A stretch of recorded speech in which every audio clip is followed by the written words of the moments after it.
कुठेतरी वडिलांनी शिकवलं होतं की जीवनामध्ये 1 रुपया आपल्याला एका चाकासारखा वाटला पाहिजे, म्हणून ती जिद्द ते कष्ट विसरलो नाही.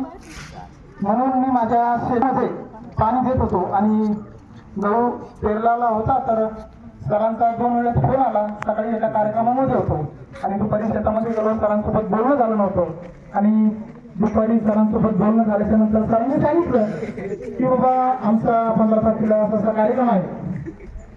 अक्षरशः मित्रांनो तुम्हाला सांगतो 2010चा सगळ्यात म्हणजे 5 किलो होणारा विद्यार्थी आपल्या शिक्षक लोकांनी सांगितलं होतं.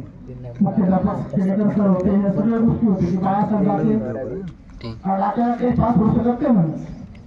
पण आमचे वर्ग शिक्षक होते भंकर सर, त्यांनी सांगितलं होतं की बाळासाहेब ते पास होतील. आता तुम्हाला जसं त्यांनी सांगितलं